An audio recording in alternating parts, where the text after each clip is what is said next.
Really what we're trying to do is replicate the strains on the boat that it'll experience when it's sailing.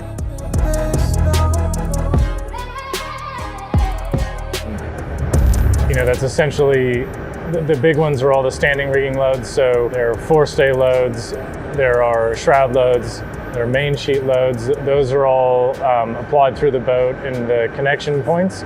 So we want to look at improving the structure around the forestay bulkhead, for example, but also when we combine those loads together, look at the behavior of the boat's bending and make sure that the global structure of the boat can also withstand those loads. So really, yeah, just trying to capture all of the big loads that we'll experience when the boat's in the water. And when we're putting the boat under this massive amount of strain, we want it to be as quiet as possible so we can hear those little ticks and pops and identify when those are sort of normal settling ticks and pops and when that's progressing from that to indicating a more extreme level of damage. So, you know, we want to be able to, you know, our best sort of sense of measure of that is being able to hear it happening before we see it happening.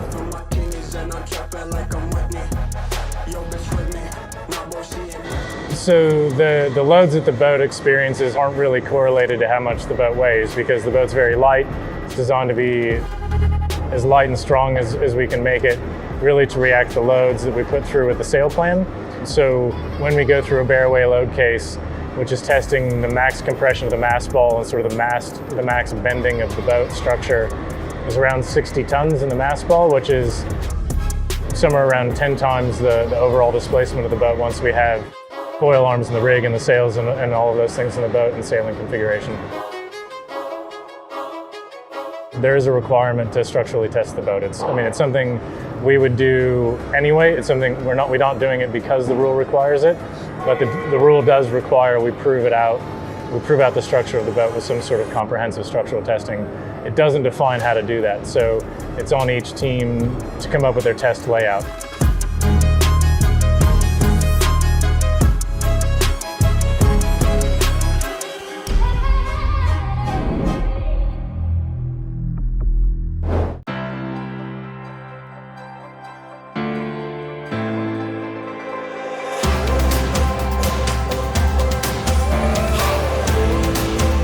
This is your weekly Global Sailing Highlights show, The World on Water, August 9, 2024.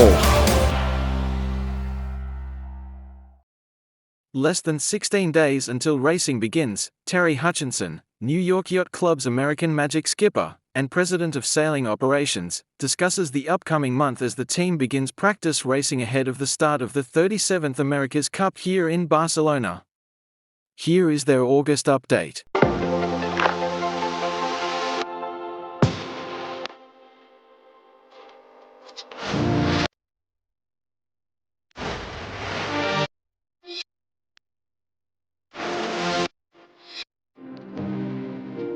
Approximately 22 days to the start of racing, coming to you live from Barcelona, Spain. And, you know, in the last couple of weeks, we've been through pretty intensive race development, performance development on Patriot, and then closed the month off with some media install and a little bit of downtime for the sailing team and for the shore team before we really get into the heart of the competition here. You know, when you contemplate what's coming towards us and you see the level of the competition, you know, what you can see is a fleet of very even boats. It's still, I still think there's a lot for all the teams to develop as we get into the racing period. In the next 2 weeks, we'll have informal racing with the regatta director. There'll be 2 race courses going, and really that's an opportunity for all teams to learn about the media equipment, how it interacts with the boat, all the bugs that we're going to have to work out in those systems. But it's also a good opportunity for all the teams to evaluate where you're at. I would expect that, you know, over the next 40 days or 50 days of racing these boats, there's going to be a lot for us to learn. And I'm optimistic about Patriot's performance. You know, in the loose interactions that we've had with the other teams, you know, what you can see is that we have a competitive platform that, you know, if it's going to be sailed well and is sailed well in the moment, it's probably going to be a pretty tough boat to beat. I think it's impressive to see really how far all the teams have developed over 3 of these generations of boats, you know, considering this is the 3rd Patriot that we've had inside of our shed here. And it's, you know, it's nerve-wracking. It's exciting because it's what we've been working for. You know, you can feel, you know, I think you can feel when you come into American Magic, into our base, you can't really decipher between a race day and a training day. That's a compliment to the level of experience that we have inside of our team, but it's also, you know, a little bit of internal focus to the business at hand. So yeah, I mean, we're definitely getting towards the business end of this competition, and it's going to be exciting to see what lay out in front of us, and as we get through this month of August, and at the end we start round robin 1 and then straight into round robin 2. You know, it's all to play for.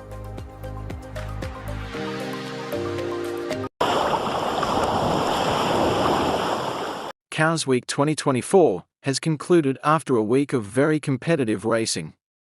The sailors agreed it was another successful regatta, and the spectators were thrilled by the fast, close racing. With so many boats competing in so many classes, this regatta hones the skills of all involved. Now, all we can do is look back via this highlights video. A spectacular final day of racing at Cowes concluded with a classic downwind finish against the tide on the Royal Yacht Squadron line, with competitors sailing tight into the beach off the green in a thick and fast procession that lasted for hours. They were led home by Joe Richards' 27-foot height boat, Woof, creeping along the shore under spinnaker, less than a boat length off the rocks below the RYS platform, to take the line honours in IRC Class 7. He also won the race on corrected time, his 4th victory of the week. However, overall class winner is Victoria and Chris Preston's 100-year-old classic West Solent 1 design, Suvata, while Craig and Emma Dimmock's H boat, White Wedding, took 2nd place, just 2.5 points behind. 4 boats scored an unbroken run of first places over the first 6 days of the regatta: Imogen Watkins, Ferris 28R, Mako, in the sportsboat class, Stuart Reed Sunbeam, Firefly, Rupert Mander and Gareth Edwards Flying 15 Men Behaving Badly, and Richard Dilly's Grand Soleil 46, Belladonna, in Performance Cruiser Division A. Men Behaving Badly had already won her class with a day to spare, but also won today's race, just 4 seconds ahead of Graham Deegan's Arkarana, to seal overall victory in White Group. Mander and Edwards were also crowned overall Cows Week winner for the 2nd time in 3 years, and the 4th time in total. What's the secret behind their success? You have to keep as fast as you can and stay ahead of the others, while successfully orienteering around the buoys, Mander says. On a boat with no electronics, and only 2 people on board, Edwards says this means, we both note the course and are talking it through all the way, checking the bearings, and spotting the marks, as soon as possible. That was difficult today, adds Mander. We've never been that far west before in a flying 15, and the marks were hard to spot in the waves. It was the most fun sailing we've had all week, planing downwind, and hard work, going upwind, plus a full-on reach across the Solent, with spray flying everywhere. After a particularly close battle with David Frank's J112E, Leon, this week, Adam Gosling's J.P.K. 1080, yes, won IRC Class 3 today, and in doing so scooped his 6th overall Black Group victory. Both boats started side by side at the pin end of their committee boat start line, with Lon initially getting away to a narrow lead she defended vigorously. Yes, got past at a windward mark, then stormed away on a tight spinnaker reaching leg, before stretching away to the finish. It was a lovely race today, in a reasonable breeze with an interesting course that included a reaching leg which suited us well, says Gosling. To me, Cows Week differs from most regattas that have windward-leeward courses. Here it's about all points of sailing, with a lot of navigational challenges. It's good to have those extra tactical processes, and Cows Week is like a 3-dimensional game of chess.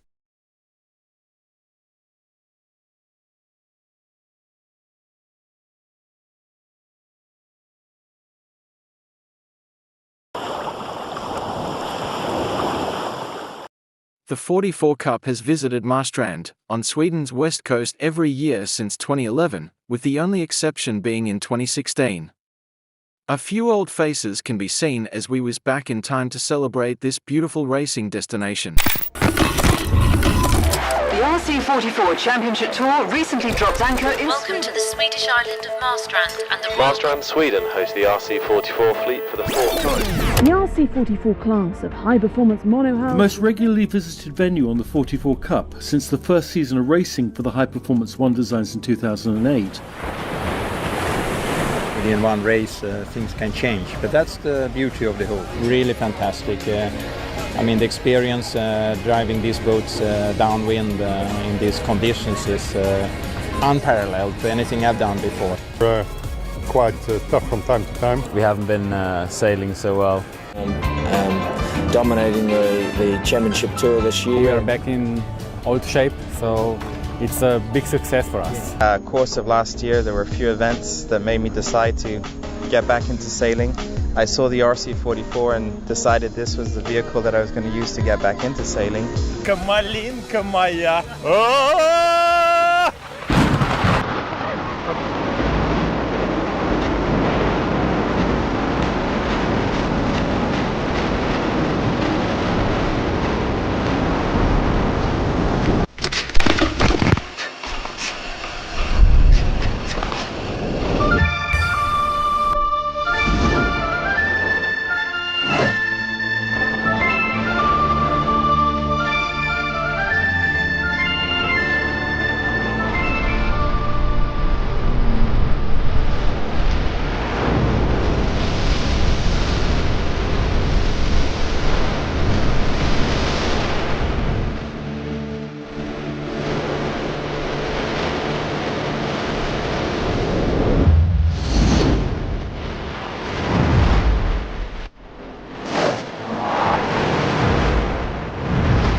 The penultimate day of the 2024 Fuerteventura PWA World Cup saw emotions run high as the inaugural season of Slalom X drew to a close. The swell, which started to hit on the Thursday, continued to pulse, which led to a few massive wipeouts, whether that be on the speed run, clearing the obstacle, or trying to claim after crossing the finish line, ensured more edge-of-your-seat racing as the world's best racers left it all on the line. Welcome back to Fuerteventura for the PWA World Cup, and today saw the final of Slalom X.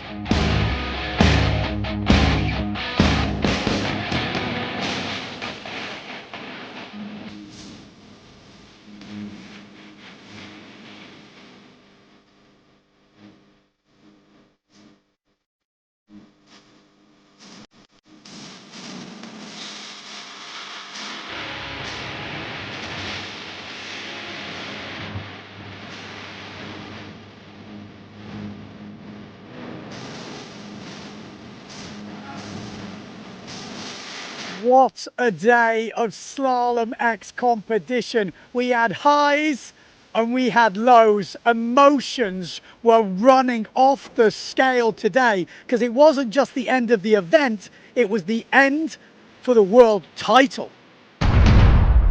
In the men, it came down to the last race, the last reach and the last jibe mark. Jordi Vonk was sitting in second place, Matteo Iuchino in third. If he could overtake the Dutchman, he would win the event. And he did just that with an amazing inside move.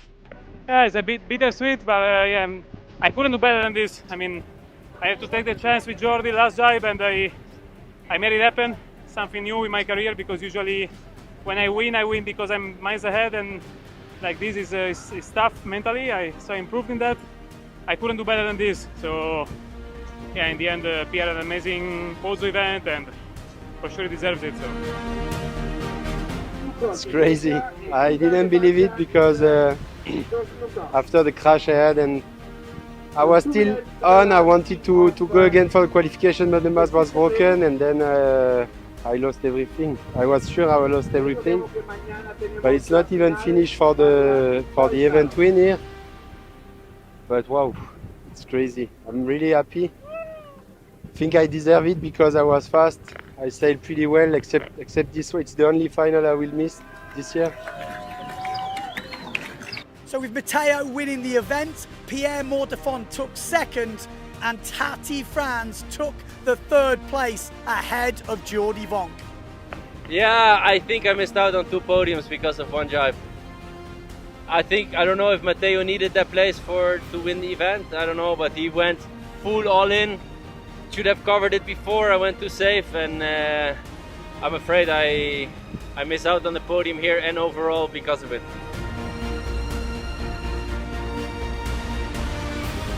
Sorry, Gino, I had to go for it. And with those 3 results locked in, the world titles were obvious. It was level points at the top, but Pierre Mortefon winning on countback. Matteo Iachino second, and Maciek Rakowski retains that third place.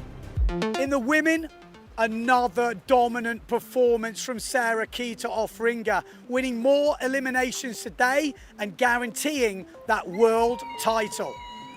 I don't know, it feels good to be out there. It's really windy and it's challenging, and I'm just trying to keep it together because I'm nervous, but it's going really well, and I just hope to keep it rolling like this. But she didn't have it all her own way today. She was challenged hard in the first one by Jenna Gibson, and in the last one, Justine Lemetier took the only other victory in this women's classification.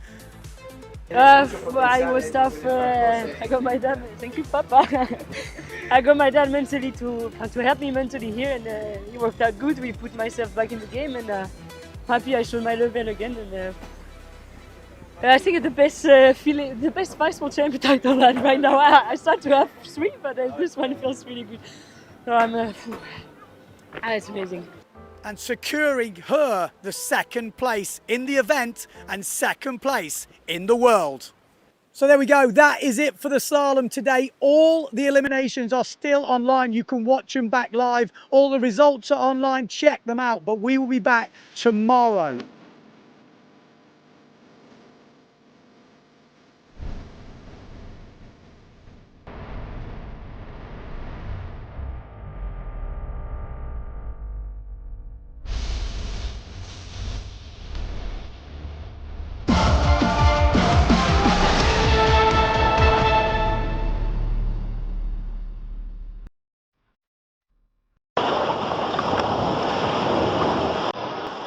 This is the INEOS Britannia Cows Week special. Sir Ben Ainslie and Freddie Carr discuss Cows Week moments. Plus Kai Hockley shares his sailing journey as he joins the team's development pathway.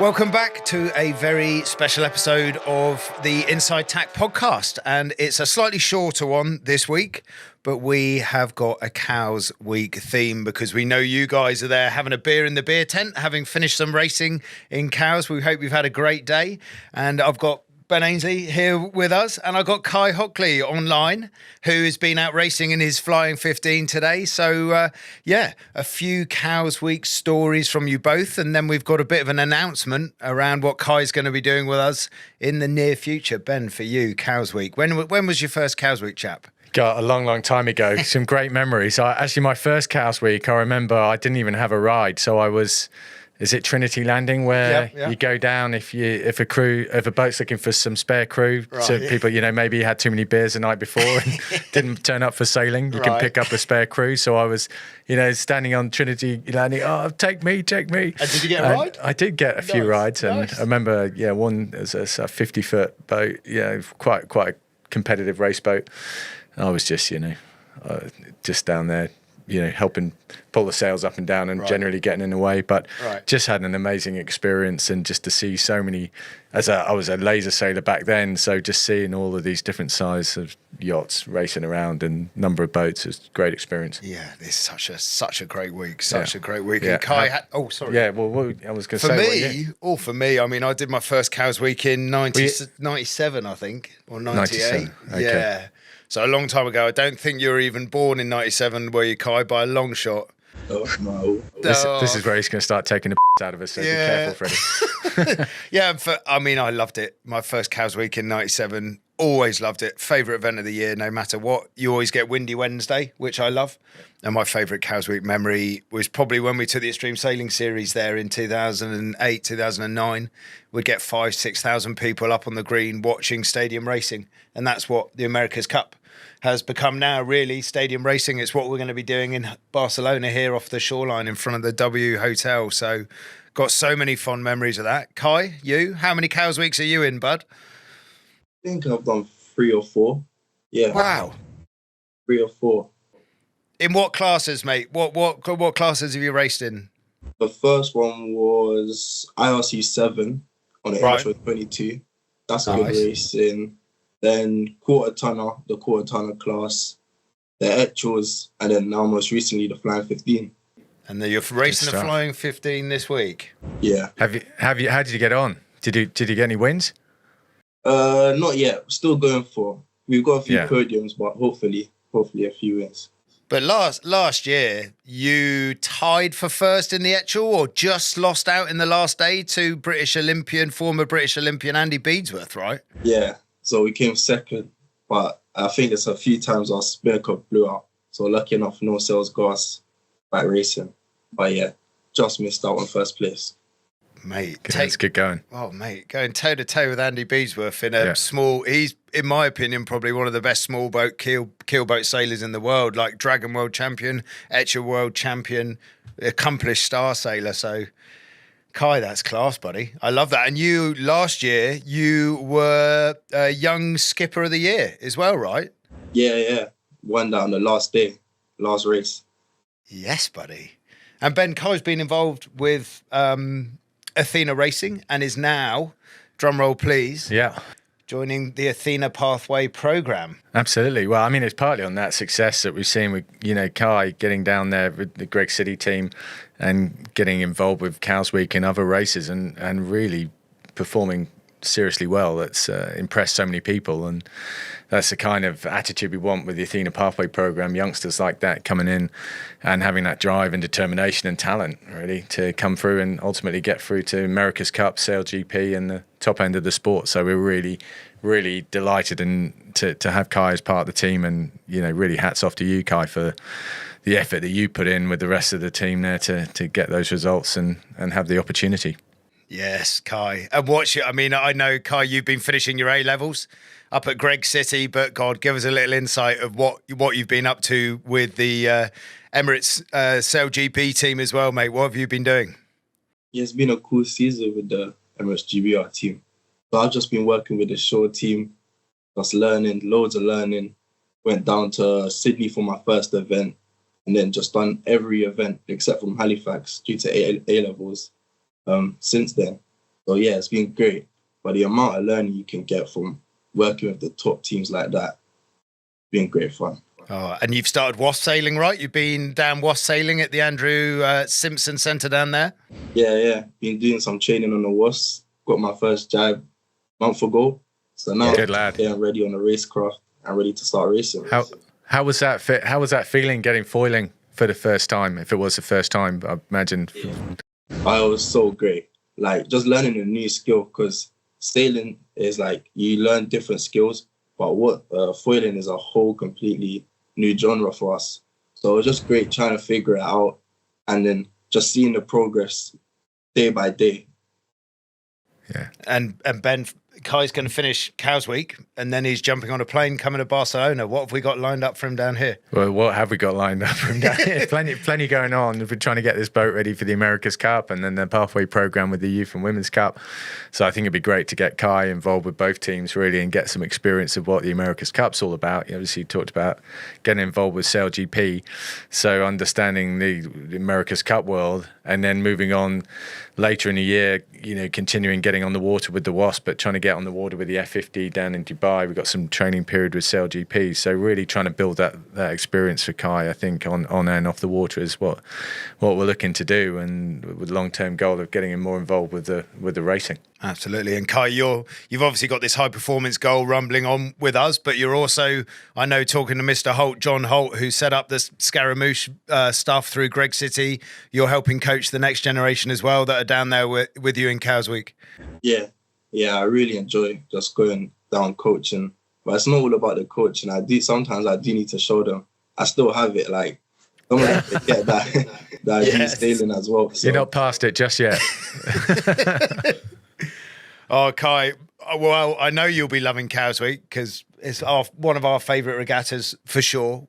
We can't wait to have you down here. Massive congratulations on, well, everything you've done within the sport, but specifically the last 12 months that's opened sort of Ben's eyes to what you're up to, and everyone at Greg City Academy, and I'm sure there's going to be many, many more people to follow in your footsteps, mate. So massive congratulations. Yeah, well done, Kai, and I know you're an inspiration already to a lot of other people, and hopefully a lot of youngsters there at Cows Week and the rest of the fleet at Cows Week. Wishing you all a great week of racing and lots of fun out in the water. And yeah, let's get behind Kai and the youngsters coming through, the opportunities to get involved with sailing at the highest level. Absolutely. Kai, you got any closing words, bud? Nah, just big thanks to Cows Week for helping me get where I am, but also thanks to INEOS as well.